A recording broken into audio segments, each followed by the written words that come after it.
श्रीहित महाप्रभु सिद्धांत का उपदेश करते हुए एक स्थान पर बड़ा सुंदर संकेत करते हैं। कहते हैं, तय भाजन कृत जटित विमल चंदन कृत ईंधन अमृत पूरी तिहि मध्य करत सरसप खल रिंधन। वो ध्यान से समझना। महाप्रभु कह रहे हैं, बर्तन कैसा है? रत्न जटित है। और जो लकड़ी चूल्हे में जल रही है वो लकड़ी कैसी है? कह रहे चंदन की लकड़ी है। चूल्हे में चंदन की लकड़ी जल रही है। पकाने वाला जो पात्र है वो दिव्य है, रत्न जटित है। और उसमें डाला क्या है? अमृत। परंतु उसमें पकाया क्या जा रहा है? कह रहे सरसप खल रिंधन। सरसों की खली होती है ना, पशु को दी जाती है, वो पकाया जा रहा है। कहने का तात्पर्य क्या है कि सर्वप्रथम ये उत्तम नरदेह मिला, फिर भारत भूमि पर जन्म मिला, फिर उसके बाद संत महापुरुषों का संग मिला, और अंत में देखो मनुष्य कर क्या रहा है? वही संसार का विषय भोग जो पशु भी प्राप्त करता है। अनेक अनेक बार हमने यहां से चर्चा की कि भगवत भजन के अतिरिक्त बाकी ऐसा क्या है जो पशु नहीं करता है। और मनुष्य को तो संसार का भोग प्राप्त करने में बड़ा ही परिश्रम करना पड़ता है, पाकर भी वो चिंतित रहता है, क्लेश में रहता है। पशु के जीवन में तो संचय भी नहीं देखा जाता, उसको तो घर की भी आवश्यकता नहीं है, जहां बैठ गया जहां खा लिया। तो विचार करने की बात है कि ऐसा क्या है जो पशु नहीं करता है। अगर आप विचार करके देखेंगे तो आप पाएंगे केवल भगवत भजन ही तो है, संस्कार ही तो है जो मनुष्य को पशु से श्रेष्ठ बनाता है। ये बार बार जो कहा जाता है कि भाई ये नरदेह श्रेष्ठ है, श्रेष्ठ है। क्यों श्रेष्ठ है? क्योंकि मोक्ष द्वारम अपावृतम, मोक्ष का खुला हुआ द्वार है। क्योंकि इसको पाकर साधन किया जा सकता है, इसको पाकर आत्म कल्याण का पुरुषार्थ किया जा सकता है। और महाप्रभु कह रहे हैं, देखो मनुष्य की दशा कैसी है कि वो पात्र जो है वो रत्न जटित है, चूल्हे में लकड़ी जो जल रही है वो लकड़ी चंदन की है। और किसी भी वस्तु को पकाने के लिए जल डाला जाता है, महाप्रभु कह रहे हैं यहां अमृत डाला गया है, लेकिन पका क्या रहा है? बोले सरसों की खली पका रहा है।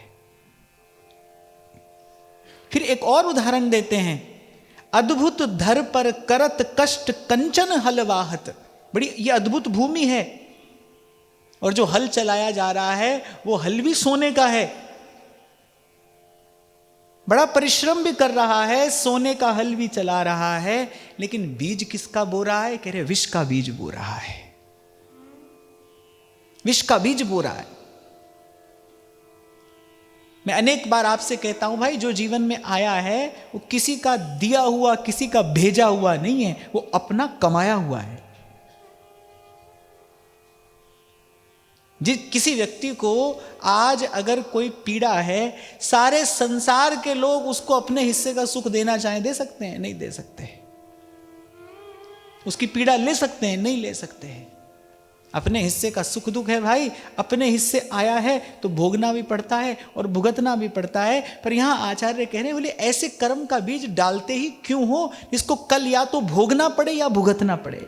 सावधान करते हुए कह रहे हैं कि जय श्री हित हरिवंश विचार के। देखो महापुरुष तो आपको आरंभ से लेकर अंत तक एक बात कहेंगे, भाई विचार करो, विचार करो। और मैंने आपसे पूर्व में कहा था, विचार करने के लिए विवेक की आवश्यकता है, और बिनु सत्संग विवेक न होई। बार बार महापुरुष कह रहे हैं भाई विचार करो। कह श्री हरिदास, विचार देखो बिना बिहारी नाही जस। यहां महाप्रभु कह रहे हैं कि जय श्री हित हरिवंश विचार के। अरे विचार कर, और अगर कोई सत्संग द्वारा प्राप्त विवेक से विचार करेगा तो वो एक क्षण भी नहीं लगाएगा और दौड़कर जाकर किसी संत के, किसी गुरु के चरण पकड़ लेगा, क्योंकि कबीर कहते हैं ये तन विष की बेलरी। बोले ये जो शरीर है ना, तो विष की बेल है, इस पर विष का ही फल आएगा। गुरु के बिना, संत के बिना, सत्संग के बिना जीव अंधकार में ही है, और बोले इस पर विष का ही फल आएगा, ये विष की बेल है। ये तन विष की बेलरी, गुरु अमृत की खान, और शीस दिए जो गुरु मिले तो भी सस्ता जान। तो महाप्रभु कह रहे हैं कि जय श्री हित हरिवंश विचार के मनुज देह गुरु चरण गही, और सकहीं तो सब पर पंच तज कृष्ण कृष्ण गोविंद कही। देखो, एक मार्ग कहता है, एक रास्ता ऐसा है जहां का नियम यह है कि आप शुद्ध होकर आओ, आपको वस्तु का अनुभव हो जाएगा। पर ये जो भगवत भक्ति का मार्ग है, ये इस मार्ग का नियम क्या है? बोले भाई आप जहां जैसे हो ना, आ जाओ। ये भक्ति ही आपको धो मांझ कर शुद्ध भी कर देगी। पहले आपके पात्र को धो मांझ कर शुद्ध करेगी, फिर उसमें वस्तु डाल देगी, फिर आपको लबालब भर देगी। और मुझे लगता है कि थोड़ा सा यदि आप और मैं विवेक युक्त विचार करें, तो फिर तो जैसे महाप्रभु कहे ना कि अब विलंब मत करिए, अब देर मत करिए। मनुज देह गुरु चरण गही। अगर मनुष्य का शरीर मिल गया है, फिर दौड़ कर जाओ और गुरु के चरण पकड़ लो। गुरु चरण गही। देखो भाई, कोई कहता है संसार छोड़ोगे तो भगवान मिलेंगे। ठीक हो सकता है, पर मुझे लगता है कि भगवान मिलेंगे तो संसार छूटेगा, ऐसे नहीं छूटेगा। ऐसे प्रपंच नहीं छूटता है भाई। प्रपंच का लेश तो बना ही रहता है। प्रपंच की निवृत्ति बिना भगवत कृपा के, बिना भगवत पुष्टि के नहीं होती। तो एक मार्ग ये भी है, वो कहता है भाई सब छोड़कर आओ, भगवान मिलेंगे। फिर मुझे लगता है भाई वो मिलेंगे, वो अपनी कृपा से मिलेंगे तो ये छूटेगा। जीव में इतनी सामर्थ्य नहीं है। इसीलिए मैं कई बार आपको कहता हूं भाई आप ये छोड़ने के चक्कर में मत पड़ो। ये जो जितनी शक्ति, जितना समय, जितनी ऊर्जा हमारे पास में है ना, ये प्रभु को पकड़ने में लगाइए। वो आ जाते हैं पकड़ में, संसार नहीं छूटता। और जब भगवान पकड़ में आते हैं ना, तब संसार छूटता है। नहीं भाई, सूर्य कभी अंधकार को नष्ट नहीं करता। सूर्य के सामने अंधकार होता ही नहीं। जब जीव निकट पहुंचता है ना, ठाकुर जी के निकट पहुंचते पहुंचते ही प्रपंच की निवृत्ति होने लगती है। जैसे जब आप किसी वस्तु को त्याग देते हैं, तो त्याग देने के बाद भी उस वस्तु की स्मृति तो रहती है ना। मान लो एक व्यक्ति मदिरा पीता है, उसने मदिरा छोड़ दी, उसको यह सदा स्मरण रहेगा कि मैंने मदिरा छोड़ दी, माने मदिरा की स्मृति रहेगी। ऐसे ही जब अपने प्रयास से, प्रयास पूर्वक त्याग किया जाता है, तो वो जो वस्तु त्यागी गई है उसकी स्मृति बनी रहती है, उसका लेश रहता है। लेकिन जब भगवत प्रेम से वो सहज स्थिति प्राप्त होती है, तब भक्त को इस बात की स्मृति भी नहीं होती कि क्या छूटा। भक्त से पूछो संसार क्या है, तो वो मीरा जी तो कह रही है, बोले भव सागर सब सूख गए हुए, संसार है ही नहीं। मैं सेवक सचराचर रूप राशि भगवंत। जैसे ही वो चेतना निकट पहुंची उस परम सत्य के, जैसे ही जीव प्रभु के निकट पहुंचा, अब उससे पूछो भाई संसार छूटा, अरे संसार है ही नहीं। सिय राम मैं सब जग जानी, करहूं प्रणाम जोरी जुग पानी। तेरे संसार है ही नहीं, सिय राम मैं सब जग जानी। इसलिए छोड़ने में और छूटने में बड़ा भारी भेद है, भारी भेद है। अनुभवी व्यक्ति इसका अनुभव कर सकता है। छोड़ने में बोझ है भाई, पहले वस्तु का बोझ है, फिर वस्तु को छोड़ने के कर्तृत्व का बोझ है, छूट जाए। और ये जो छूटना है, ये छूटना है, ये तो तभी होता है जब वो पकड़ में आ जाता है। वो उसके पकड़ में आते ही बाकी सब छूट जाता है, क्योंकि रहन देत नहीं और रस, यह प्रेम की टेक। उसका सहज स्वभाव है, वो किसी और बात को, किसी विचार को, किसी चेष्टा को रहने ही नहीं देगा। जैसे उस दिन मैंने आपको एक उदाहरण दिया ना कि बूंद समुद्र में मिली, बस समुद्र हो गई, समुद्र में मिलते ही समुद्र हो गई। अच्छा, अब समुद्र भी चाहे तो उस बूंद को अपने से न्यारा नहीं कर सकता है, अब तो बूंद समुद्र हो गई। ये जो महापुरुष कहते हैं ना, भक्त में और भगवान में भेद नहीं होता, उसका तात्पर्य यही है। भक्त भगवान ही हो जाता है, भगवान में मिला, भगवान हो गया। जानत तुम्ही हो ही जाई। उपनिषद कहता है ब्रह्मविद ब्रह्मैव भवति, उसको जानने वाला, पहचानने वाला वही हो जाता है। जो वाको देखे है जाई, सो रूपवंत है जाई। तो इसलिए भाई सतत निरंतर विचार करते रहिए। जैसे व्यायाम करने से व्यक्ति तंदुरुस्त रहता है ना, स्वस्थ रहता है, सुंदर रहता है। व्यायाम करने से व्यक्ति स्वस्थ भी रहता है और सुंदर भी रहता है। सुंदरता क्या होती है? गोरे काले से सुंदरता का लेना देना नहीं है। गोरे काले से अगर होता तो भाई किसी को गोरा प्रिय लगता है, किसी को काला प्रिय लगता है, किसी को दोनों ही प्रिय लगते हैं, है ना। तो गोरे काले से सुंदरता का लेना देना नहीं है। सुंदरता का अर्थ क्या है? जब जब सब संतुलित हो, जब सब व्यवस्थित हो, वहां पर सौंदर्य का स्फुरण होता है। नाक की जगह नाक हो, और वो भी जितनी आवश्यक है उतनी ही हो, तभी तो सुंदर है। जरा सा कुछ आढ़ा टेढ़ा हो जाए, एक बार इसकी कल्पना करो आप, जरा सा कुछ अगर आढ़ा टेढ़ा हो जाए तो हो जाती है ना सब सुंदरता, समाप्त। अरे मैं कहता हूं कितना भी सुंदर रूपमान व्यक्ति क्यों ना हो, एक मधुमक्खी काट जाए यहां पे, वो जरा सा वो जो कुछ बड़ा है ना वहां, उसने सब रंग में भंग कर दिया। तो सुंदरता अर्थात क्या? जहां जो होना चाहिए, जैसा होना चाहिए, वहां वही है, वैसा ही है, उतना ही है, बिल्कुल संतुलित, नियंत्रित, व्यवस्थित। इसलिए जब जब सुंदर की बात आती है ना, सुंदर की बात, तो फिर सुंदर तो एक वही है, बाकी कोई सुंदर नहीं है भाई, बाकी कोई सुंदर नहीं है। और मैं तो कहता हूं वही है, और उसी के कारण सब सुंदर दिखाई देता है। वो है तो सब सुंदर है, वही सुंदर है, उसी से सब सुंदर है, उसका सब सुंदर है। क्या कह रहा था मैं इससे पहले? सुंदर शब्द कहां से आया? व्यायाम से। यानी व्यायाम आपको स्वस्थ भी रखता है और सुंदर भी रखता है। ऐसे जो ये विचार है ना, ये भी एक प्रकार का व्यायाम है। अगर आप चाहते हैं ना आपका मन स्वस्थ रहे, आपका मन सुंदर रहे, हम बार बार कहते हैं भगवान को सुमन चढ़ाया जाता है, सुंदर मन चढ़ाया जाता है। मन स्वस्थ रहे और सुंदर रहे। और एक और बात मैं कह दूं, स्वस्थ ही सुंदर होता है, स्वस्थ ही सुंदर होता है।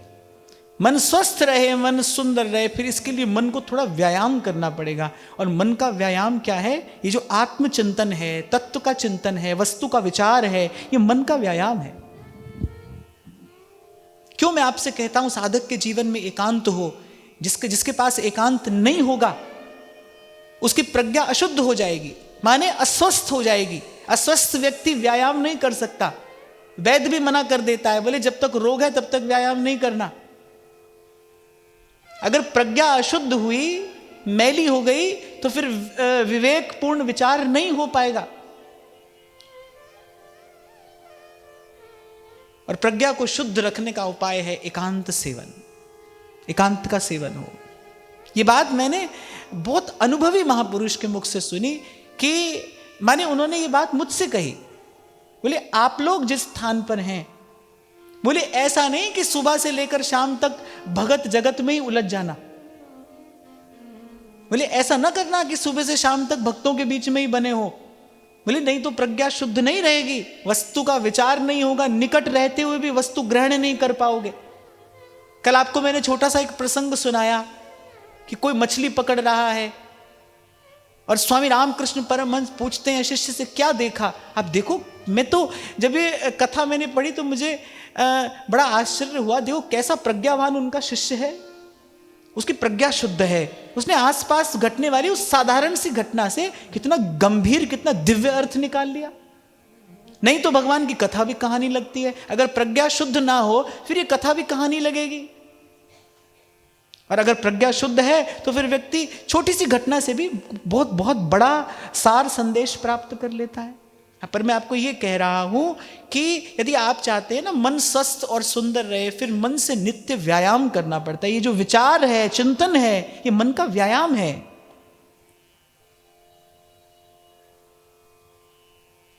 और मैं तो 1000 बार आपसे निवेदन कर चुका, आज फिर कर रहा हूं और आगे भी करता ही रहूंगा। यदि आप अपने साधक देह को पुष्ट करना चाहते हैं तो भाई ये तो उपनिषद का सिद्धांत है, कोई मेरी बात नहीं है। करे जो सुना है फिर जाओ थोड़ा थोड़ा उसका मनन करो, उसको विचार करो। आप एक बात की कल्पना करो कि आपने भोजन का ग्रास मुख में डाला और निगल लिया, क्या होगा? आप रोगी हो जाएंगे, आप रोगी हो जाएंगे। वैद्य लोग तो कहते हैं कि खूब चबा चबा कर भोजन करिए, खूब चबा चबा कर। आयुर्वेद तो कहता है 20 मिनट का समय कम से कम लगना चाहिए आपको भोजन करने में। शांत मन से, प्रसन्न मन से पहले प्रभु को प्रार्थना करिए और प्रसाद बुद्धि से उसको ग्रहण करिए, प्रेम से पाइए। आहार की शुद्धि होने से सत्व की शुद्धि हो जाती है धीरे धीरे।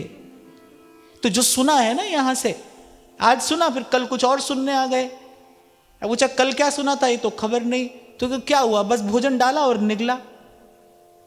ये तो बिल्कुल ऐसा ही हुआ ना, भोजन डाला और निगला। उससे न तो रस बनेगा, रोग और हो जाएगा। अब आप पूछो भी कैसा रोग हो जाएगा?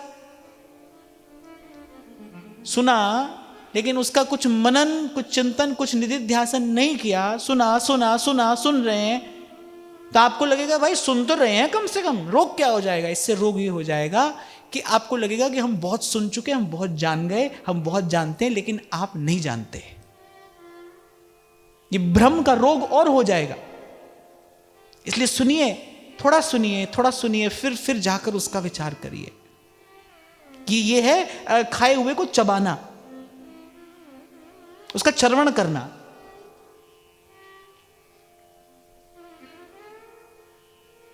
और कल जिस विषय पर हम बात कर रहे थे कि 2 प्रकार की बुद्धि है, एक संशयात्मिका बुद्धि है और दूसरी निश्चयात्मिका बुद्धि है। बुद्धि यदि स्वार्थ में लगी तो वो संशयात्मिका होगी। आत्मदेव कौन है? वो जीवात्मा है। बुद्धि का संयोग हुआ। देखो ये जो मन बुद्धि, ये जो प्रकाशित हैं, ये जो क्रियान्वित हैं, जो कार्य कर रहे हैं, ये चेतन के आत्मा के स्पर्श से ही तो करते हैं। शरीर में आत्मा का स्पर्श है तो सब है। तो आत्मदेव का संयोग हुआ। अब आत्मदेव कैसे हैं? बड़े तपस्वी ब्राह्मण हैं, बिल्कुल धर्मनिष्ठ हैं, तेजस्वी हैं, पर जैसे ही स्वार्थ युक्त बुद्धि से उनका संयोग हुआ, फिर जीवन विपरीत दिशा में जाना आरंभ हो गया। इसीलिए एक स्वार्थी बुद्धि होती है, एक पारमार्थिक बुद्धि होती है। वो परमार्थ का ही विचार करती है।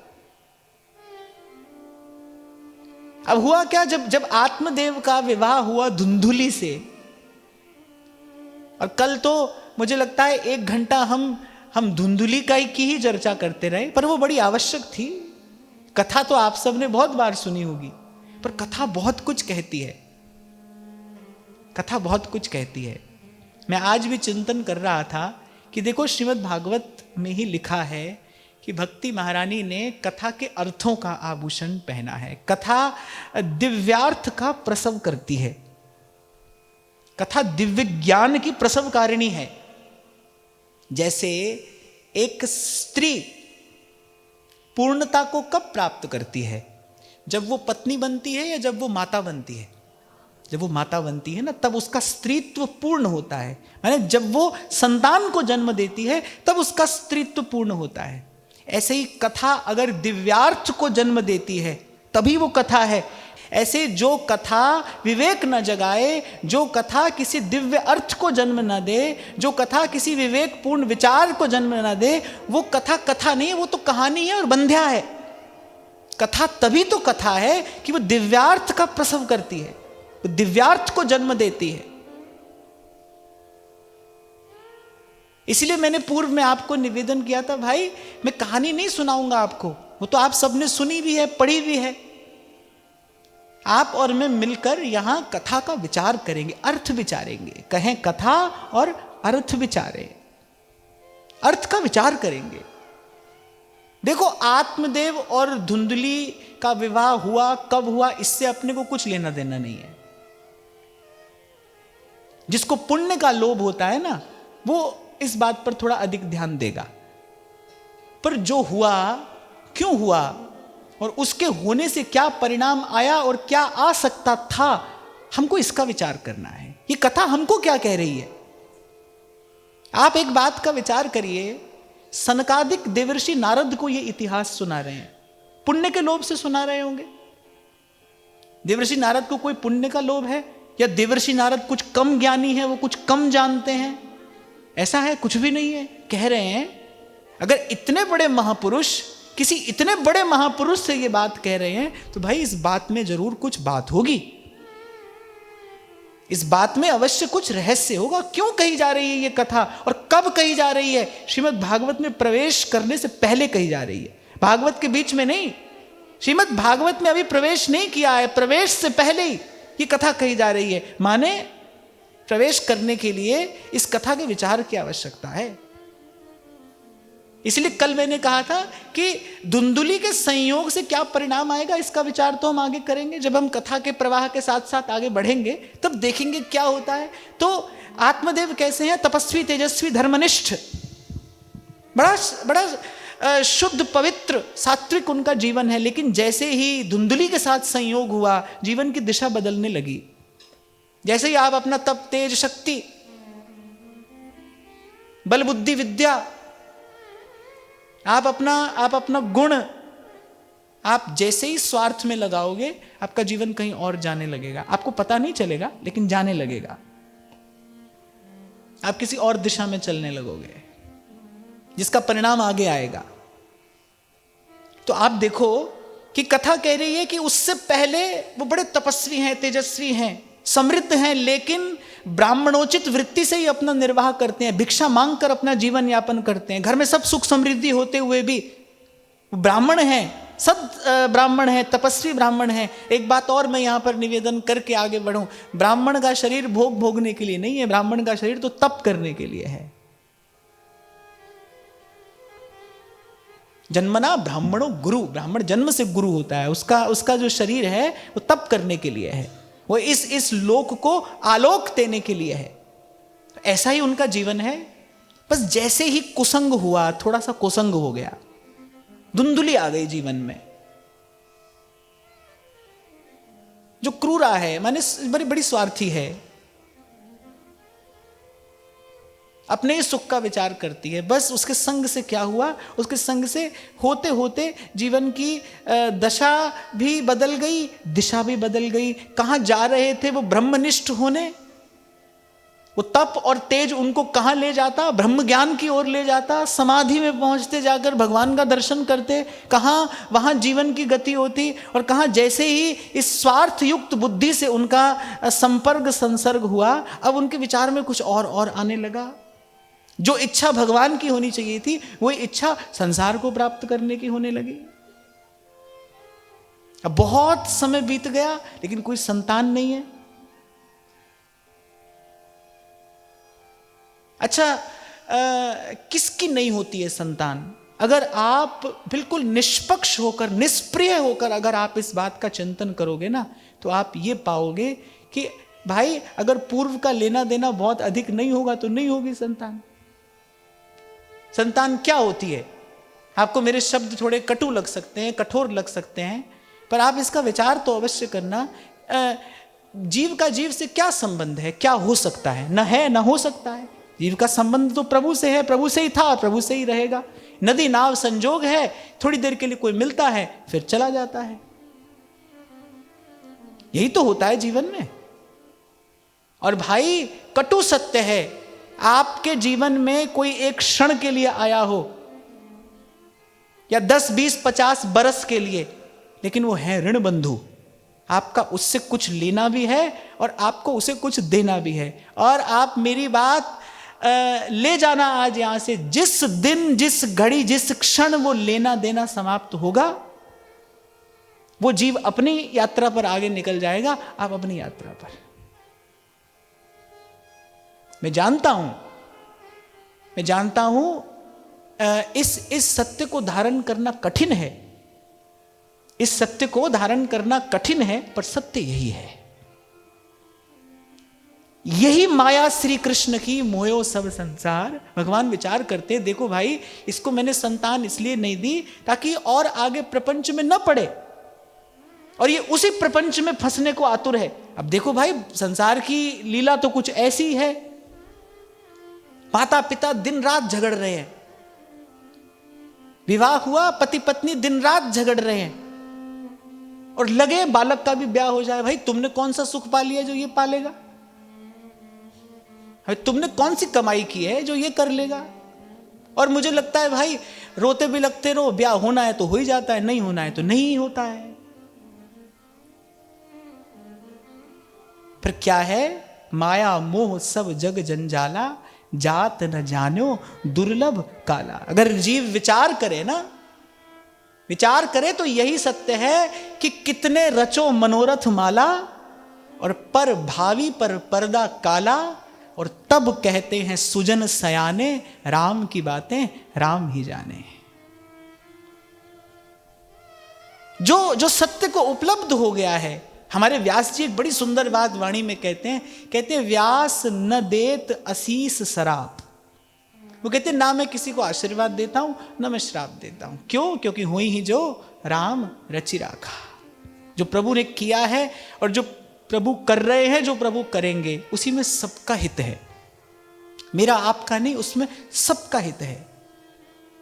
हाँ, पर मैं साथ में ये भी कह रहा हूं कि बात मैंने बड़ी सरलता से कह दी, आपने सुन ली, और पता नहीं मेरे सर पर जब ऐसी परिस्थिति आएगी तब मैं इस बात पर कितना बना रह सकता हूं।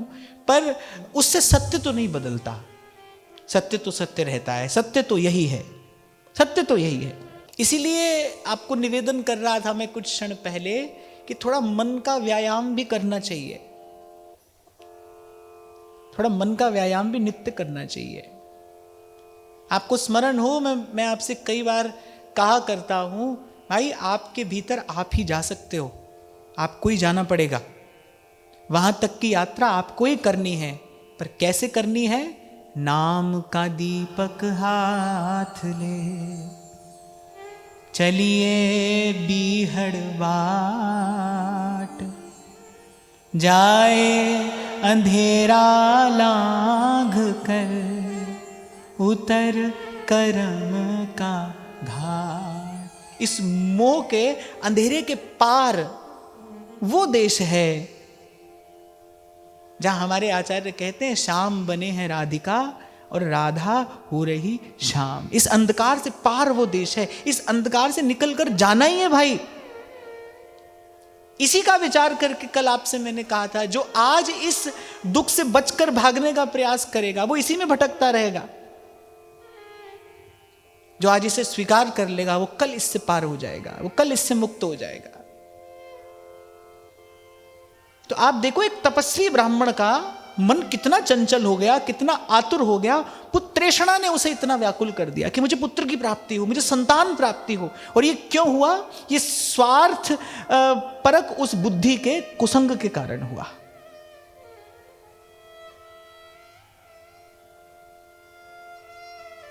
अब वो बड़े आकुल व्याकुल, यहां भटके वहां भटके, कहां कहां जीव जाता है। एक दिन तो बिल्कुल वो हताश निराश होकर घर से चल पड़े, निकल पड़े, और ऐसे ही किसी सरोवर के किनारे बिल्कुल उदास बैठे हैं। और एक संत की दृष्टि उन पर पड़ी, देखा कि भाई कोई कुलीन ब्राह्मण मालूम पड़ता है। संत उसके निकट गए, कारण पूछा। अपने मन की सारी वेदना कह दी। आप देखो कितनी बुद्धि मलिन हो गई।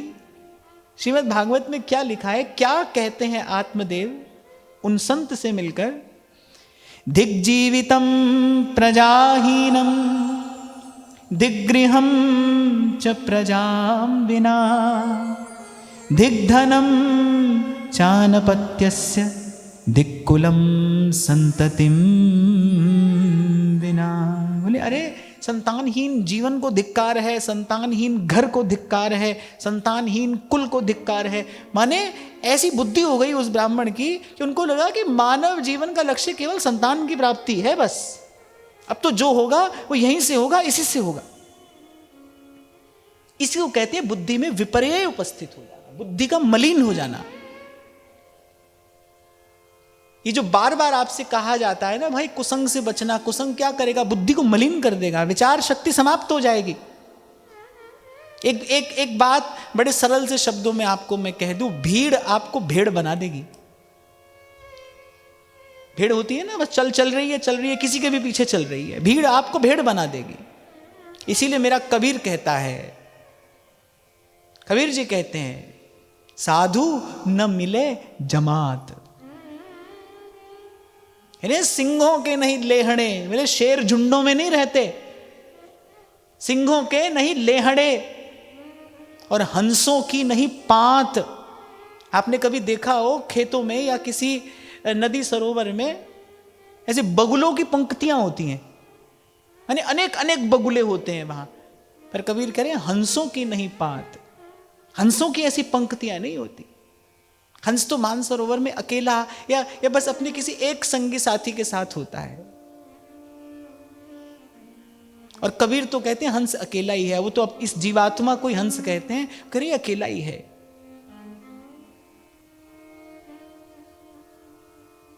करे सिंगों के नहीं लेहड़े और हंसों की नहीं पात, कहते रत्नों की नहीं बोरियां। जैसे कोयला निकलता है खान से, ढेर का ढेर निकलता है ना, रत्नों की नहीं बोरियां। और ऐसे ही कहते हैं साधु न मिले जमात। बोले साधु भीड़ में नहीं मिलता है भाई, वो तो कहीं अकेला होगा। सुनता है गुरु ज्ञानी, सुनता है गुरु ज्ञानी, सुनता है गुरु ज्ञानी, गगन में आवाज हो रही झीनी झीनी, गगन में आवाज हो रही झीनी झीनी। कबीर गाते हैं, कहते एक प्रेमी महात्मा कैसे जग से न्यारा है, कहां है, क्या कर रहा है। सुनता है गुरु ज्ञानी, सुनता है गुरु ज्ञानी, सुनता है गुरु ज्ञानी, सुनता है गुरु ज्ञानी, सुनता है गुरु ज्ञानी, गगन में आवाज हो रही झीनी झीनी, गगन में आवाज हो रही झीनी झीनी। आहा देखो संत का शब्द कहां से कहां ले जाता है। इसीलिए मैं अनेक बार आपसे कहता हूं भाई, मेरी तो सारी श्रद्धा केवल संत की वाणी में है। संत क्या बोलता है, क्यों? क्योंकि उसमें और विचार करने की आवश्यकता नहीं है। किसी ने आपको घी निकाल कर दे दिया हो, अब उसमें और कुछ नहीं करना है ना, अब तो उसको बस खाना है। जैसे नागरीदास कहते हैं ना हमारे, बिलसिए खसम को कमायो। महाप्रभु जी ने रस निकाल कर दे दिया, अब तो बस उसको पीना है। संत की बात में फिर और विचार नहीं किया जाता, वो जो कह रहा है वो सार का भी सार है। सुनता है गुरु ज्ञानी, सुनता है गुरु ज्ञानी। अब मैं कहने लगूंगा तो कहीं और निकल जाऊंगा, मुझे कथा में आगे जाना है। यहां कबीर कह रहे हैं जिसको ज्ञान हो गया है, जो जान गया है, बोले वो बोलता नहीं है, उसको फिर किसी से कुछ नहीं कहना है, वो तो केवल सुनता है। और क्या सुनता है? गगन में आवाज हो रही झीनी झीनी, गगन में आवाज हो रही झीनी झीनी। सुनता है गुरु ज्ञानी, सुनता है गुरु ज्ञानी, सुनता है गुरु ज्ञानी, सुनता है गुरु ज्ञानी, सुनता है गुरु ज्ञानी। गगन में आवाज हो रही झीनी झीनी, गगन में आवाज हो रही झीनी झीनी।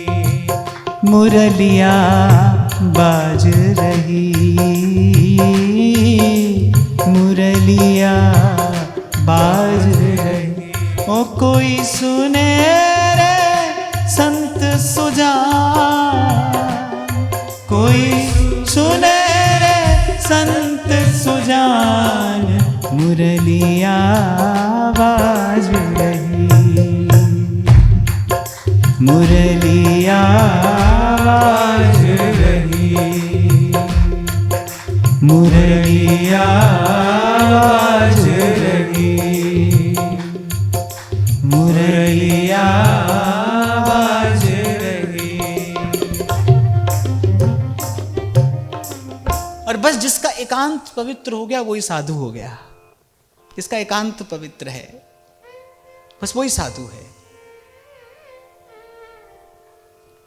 वो घर में हो, बाजार में हो, वन में हो, किसी गिरी कंदरा में हो, झोपड़ी महल में हो, कहीं भी हो, इसका एकांत पवित्र हो गया।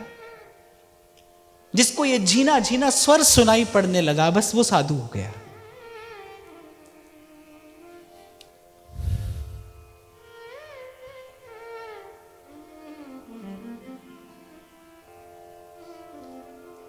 तो उस पुत्रेषणा ने मन पर इतना अधिकार कर लिया, बुद्धि इतनी मलिन हो गई कि मानव जीवन का मूल्य, मानव जीवन का लक्ष्य सब विस्मृत हो गया। अर्थात जो संचित किया था वो सारा ज्ञान बह गया। कुसंग छिद्र कर देता है, आपके पात्र में छिद्र कर देगा। जो सीखा सुना समझा होगा सब बह जाएगा वहां से। इसीलिए श्री ध्रुवदास जी कह रहे हैं कुसंग पशु ते बचे। आपको उस दिन भी मैं उदाहरण दे रहा था ना, महीनों लगाता है किसान, पहले भूमि तैयार करता है, फिर बीज बोता है, फिर सिंचन करता है। भाग्य साथ देता है तो समय पर वर्षा होती है, उसका परिश्रम महीनों में जाकर फलीभूत होता है। लेकिन जब खेती लहलहाने लगती है, यदि वो उस समय असावधान हो जाए और बाढ़ लगाकर खेत की रखवाली न करे तो एक रात में पशुओं का झुंड वो महीनों का परिश्रम व्यर्थ करा देता है कि नहीं? व्यर्थ करा देता है। तो जो कुसंग है वो पात्र में छेद कर देगा। आज आप भले कितना जानते हो, कल कुसंग हुआ तो परसों स्थिति कुछ और हो जाएगी। इसलिए तो मैं आपको कहता हूं भाई कि किस बात का गर्व करें, कल जाने क्या हो जाए, कल मन बुद्धि में जाने कैसा विचार आ जाए, किसका संग हो जाए, तिनका तो बयार के बस है। इसलिए बस प्रभु की कृपा का आश्रय लेकर और विचार पूर्वक कहा मैंने आपसे कि जैसे दांतों के बीच में जिह्वा रहती है ना, ऐसे ही रहना पड़ता है संसार में भाई। जीतने की न सोचिएगा, हारे को तो हरि मिले, जीता जम के द्वार। संत लोग हार गए। महाराज बाणी में कहते हैं जो कुछ वरते सब तेरा पाना, तेरा पाना मीठा लागे। कुछ नहीं कहना है प्रभु, आपसे कुछ नहीं कहना है।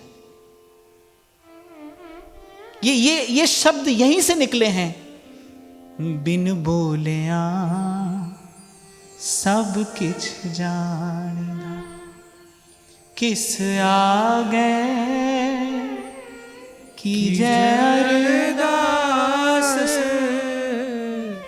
बिन बोलिया सब किछ जानदा, बिन बोलिया सब किछ जान। कभी पढ़ने को मिला मुझे और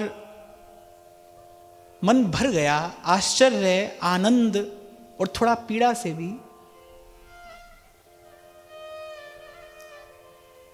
कि महाराज जी, जब श्री गुरु तेग बहादुर साहब की शहीदी हुई दिल्ली में, औरंगजेब ने जो अत्याचार किया, वो कहने सुनने की बात नहीं है, मन बुद्धि की कल्पना से परे। कैसी दारुण पीड़ा उसने गुरु साहिब को दी। और जब श्री गुरु साहिब के उस बलिदान की खबर घर वालों को पड़ी, तो पहला शब्द उनके मुख से क्या निकलता है? तेरा पाना मीठा लागे। कहना सुनना बड़ा आसान है भाई, मैं तो पहले ही कह रहा हूं, फिर कह रहा हूं, मैंने कह दिया, बड़ा आसान है। पर जब समय आता है, जब स्थिति आती है, तब पता नहीं मन क्या सोचता है, क्या करता है, क्या कहता है। हाँ, पर सत्य यही है। इसलिए महापुरुषों ने कहा भाई, भक्ति दुहेली राम की नहीं, कायर का काम। इसलिए कबीर ने कहा, करे कोई सूरमा जात बरन कुल खोए। क्यों कहते हैं कबीर, जो घर फूके आपना चले हमारे साथ। ये बात अब धीरे धीरे समझ में आ रही है, सत्संग की कृपा से हमारी भी समझ में आ रही है कि भाई किसी को अपना बिगड़ा काम बनाना है, किसी को किसी का बना बनाया बिगाड़ना है, किसी को लेना है, किसी को देना है। तो भाई संसार में बाजार लगा है, दुकानें सजी हैं, सौदा मिल रहा है, जाओ कुछ दे दो और वहां से कुछ ले लो। पर यहां ये रास्ता दूसरा है भाई, ये मार्ग दूसरा है। इसीलिए मैंने कहा यहां तो पहले ही जो हार जाए वो आए, जो घर फूके आप ना चले हमारे साथ।